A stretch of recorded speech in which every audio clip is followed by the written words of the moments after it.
ये हमारे आज 2 साल सीजो NPR का इंजन के रिंग फिटिंग कर रहे हैं। पिस्टन पिस्टन में ये है उस्ताद बबू और ये है उस्ताद, और ये है हमारे उस्ताद आशिक जो गडफोर्ड सीजो मीनो के स्पेशलिस्ट हैं।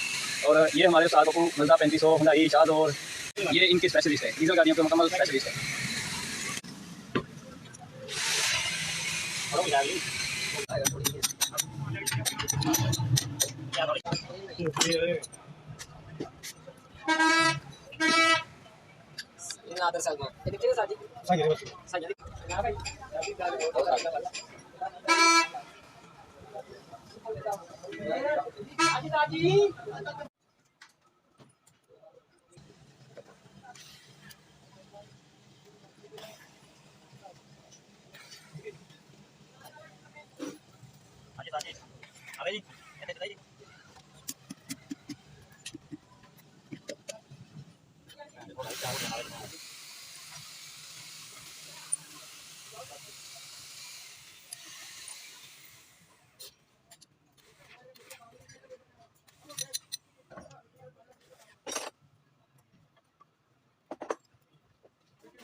साथ ही ना घूम रहे कितना करने हैं ऐसे वाले को खाना चाहिए। अच्छा जी ऐसा एकदम खाना चाहिए, टाल एकदम खाना चाहिए। ठीक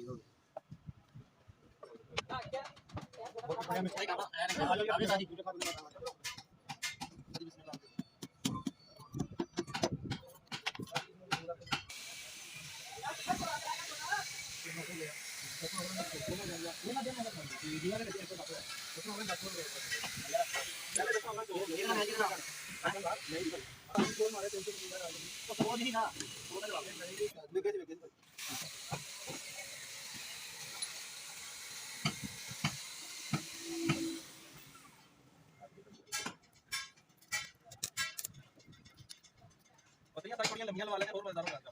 नहीं मजेदार। क्या भाई बताओ भाई, आपने कितना है यार? 2 से कोई नहीं लाया।